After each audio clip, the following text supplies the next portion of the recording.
I've realized that all unawakened beings are in a state of sleep, and in a sleep state or a dormant state, and the position in which they find themselves, I can liken it to what I call what we call the Kundalini, or the serpent fire, lying asleep in the coiled state in its bowl at the base of the spine until it begins to awaken, either due to self-directed and conscious choices to awaken, or through some unexpected happening that is traumatic, and that may have the individual choose between fighting or flight. Now, I want to ask, could it be that the whole awakening process has to do with this movement of the dormant serpent fire from the base of the spine to the top of the head, imparting to the individual a new beingness? And this awakening of this force within us could be triggered by musical sounds, chanting of mantras, like even the new song, and this helps to titillate the Kundalini, resulting in an awakening of the individual. This process begins, and in the most astounding case, this cosmic force, the cosmic Kundalini, merges with the individual, with the individual's personal Kundalini, and uplifts the individual to indescribable heights of beingness. So, can Duane expatiate a little on the awakening process and how it is somehow linked to this dormant serpent fire that rises at the right time from within the individual? Well, again, you have to watch the potatoes boiling, don't you, to where they're done, to where is it the right time, to take them off the heat. And so, the Kundalini and other things are interesting. And I would say that from what you just related, those are things you read, right? Yeah, you read all that, and it sounds good, doesn't it? It sounds good. It all sounds good. Okay, here's a comparison. Today we're in the nuclear age, and we have palladium and uranium and all these things that have been taken out of the ground, out of their natural place, you might say, with the natural environment, and working fine. But now all of a sudden they're taken out of the ground. Now we have nuclear power plants and everything else, and is this better? Has it gotten better? You can look at anything. Has it gotten better? We've went through many of these things in lifetimes, and Rebazar and the boys point them out. And so if you see a lion along the road, are you going to get out of your car and he's sleeping there and it's his nap time?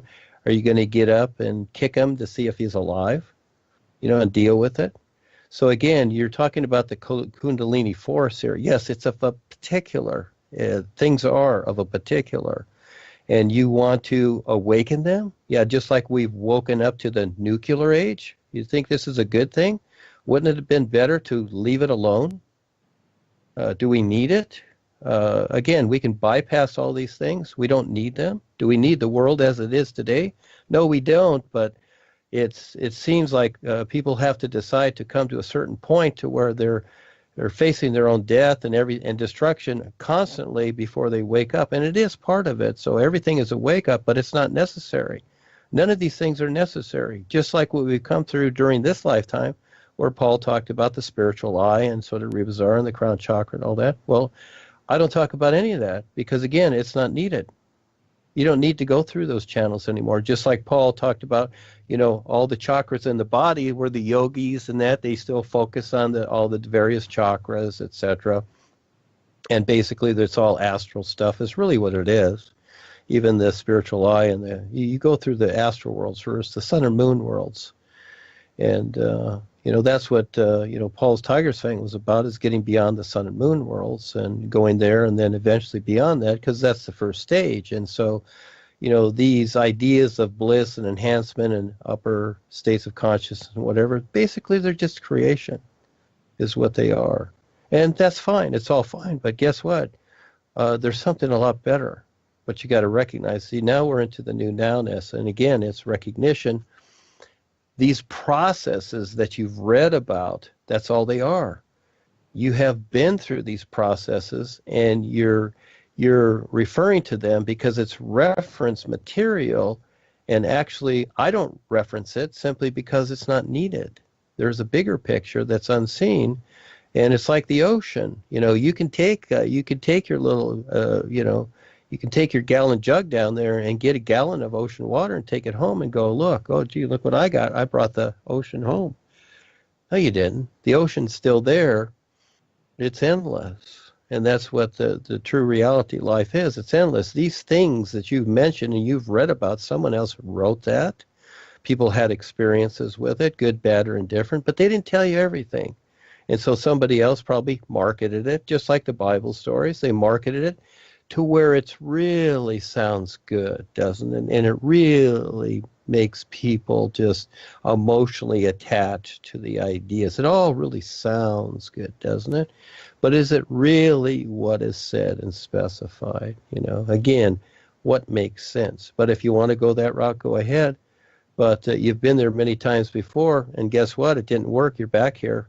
None of it worked. None of it. That's why you're still here. That's why you decided to come back, because all of a sudden you went through all that stuff and you go, oh, you were actually in a greater view, and you saw what you went through, the real you, and you came back here and created the artificial you again, the simulator, the personal you, because you didn't recognize. You want to recognize more, but you have to go through this process, and you didn't do it before. And so what you're seeing is what you've already went through. But again, because the personal self is what it is, it continually gets confused until it takes the risk to see more. And so that's the new presentation. So again, I really strongly recommend that you take the books, put your name on them, Charles, and go out there. And I would like to see what happens with this adventure. Seriously? No. All right. It would be fine with me because, again, see, it creates a new adventure.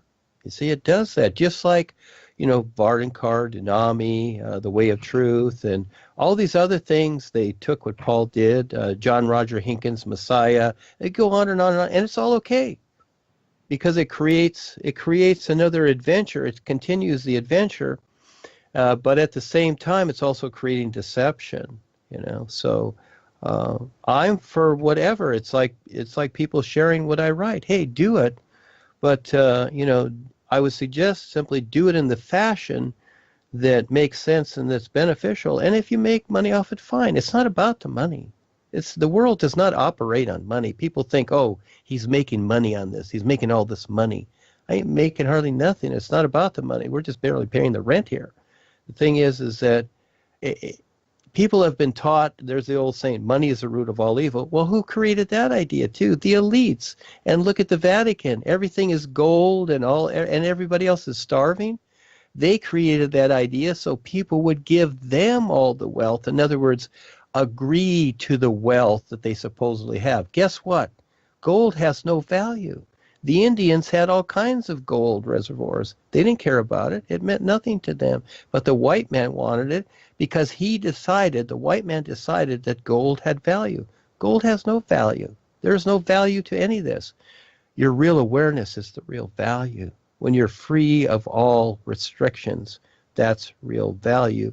And you can live in an awesomeness and recognize other beings that also are free of all restrictions. That's real value. Things here, no. And now the paper money has value. It has no value. It's agreement. they create these ploys to get people to agree that there is value here, then they control them. It's all a controlled value. So, yes, Charles, let's get on with the adventure here. Do you need we'll put your picture on the front and back. Do you need a new book cover? Ava will make it. Yes. Well, Ava, we'll be glad to make it for you. I would like to do that, really. And you just change some of the words here and there, whatever, and then just go for it. Let's see what happens. Yeah. No, everyone would know that I cannot come up with such experiences. They would know. People will immediately know that it's fake for me. Well, Duane, I've learned one thing, and it's that intent matters a lot, when working in this social environment. Well, you said if the intent is to do a great benefit for the greatest number of people, I think, like you said, the ethics, if one is to be bogged down by the ethics, then the thing would not be done. You see, the social environment operates with its own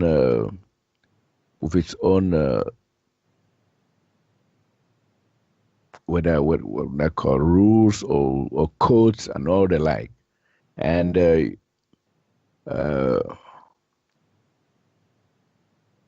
someone in the state of freedom, like Paul Teacher before you, he's also accused of having who is that? This David Lane. David Lane did a lot of studies on Paul Teacher, how he did this and that. He plagiarized and he took lifted excerpts from people's books without acknowledging borrowings. I want to say that well, this is not happening with you, though. This is not you. Your works are original, all by Duane, and from a very different angle, completely. And from what you say about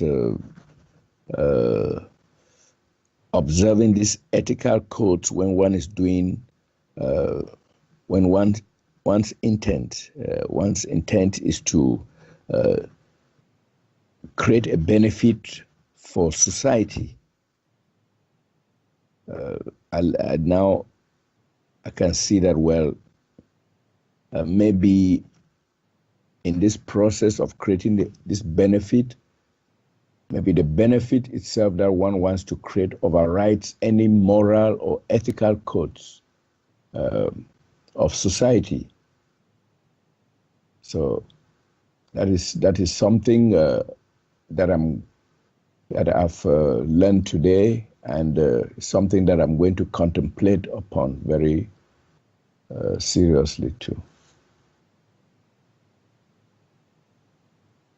To sum it up, Charles, yes, we've gone 2.5 hours here. Yes, I really appreciate you being here and doing this, because it prompts so many things and provides a lot. And this is the adventure. This is just the adventure life is. I love the adventure of becoming more aware. And I'm grateful for what I recognize. Just for me, what I recognize, and I'm just trying to share this.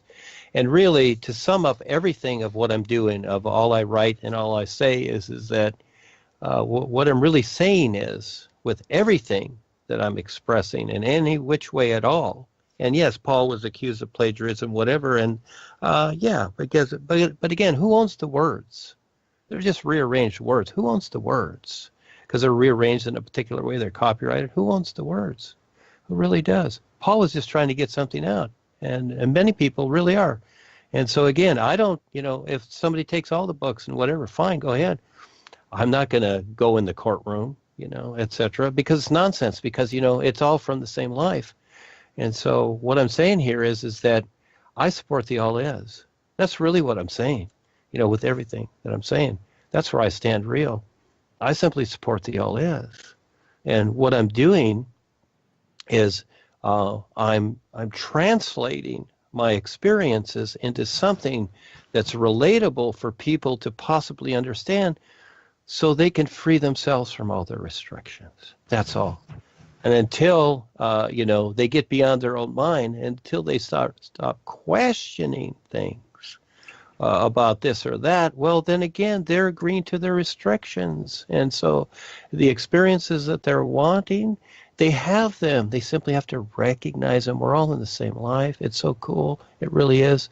So you don't have to keep agreeing consciously and unconsciously to the destruction of this world, because even though creation is a simulator, as long as in some way you're agreeing to it, well, then it's sucking you down. Nobody's doing it. And here they've got people praying to the gods, thinking this marketing ploy for people to pray to gods. Pray to them for what? It's like ethics and morals.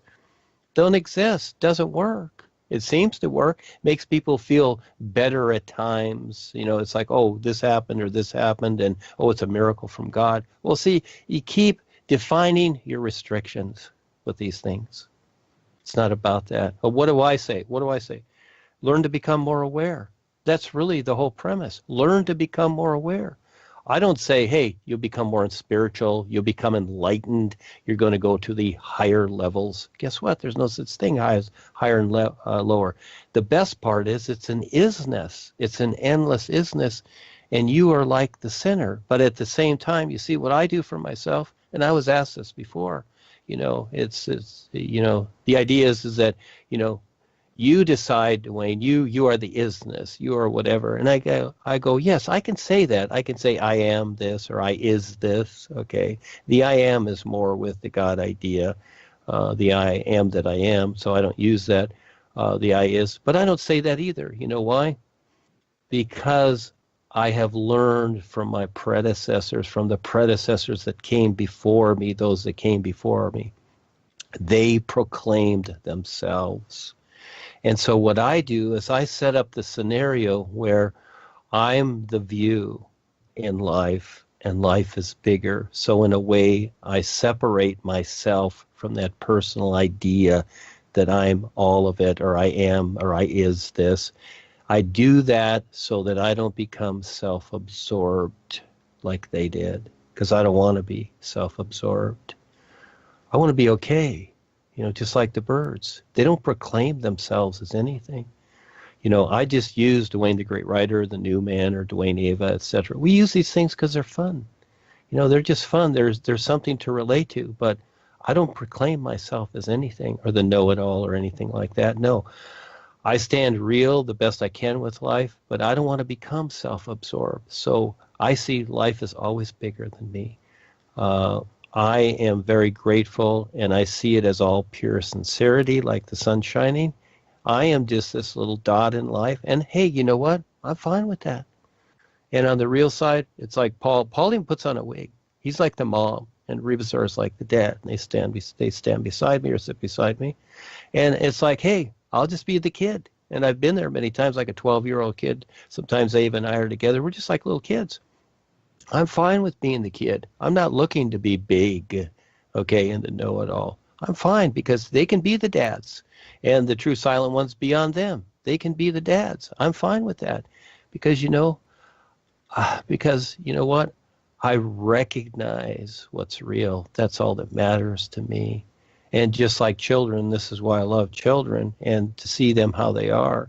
And that is that they're awesome because they're innocent, but they still have to recognize, what's real. And it's how people raise their children that's very important. I did the best I could in the physical sense with the confusion of this world to raise my daughter at the time. I did the best I could, but then at a certain point, I had to let her go.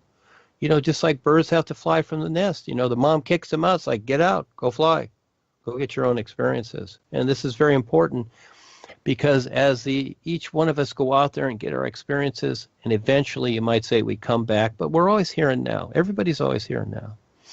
We recognize what's real. This is so cool. We recognize this. So with everything that I'm presenting, it's all about simply just, I support the all is, and I'm grateful to know what I do. And I have decided my place.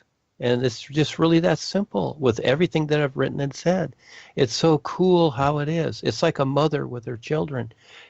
She is fine with just having these children, and those children are her life, her whole attention. And this is what it is with what is this isness for me. And so I do everything I can while I'm here in this crazy world to express this and share it, but not everybody will see it because it's an awesome view that very few people will see. But you've got to, you might say, stand aside from everything that you've known. You've got to face yourself and face all these illusions that you agree to. They're all illusions until you see it.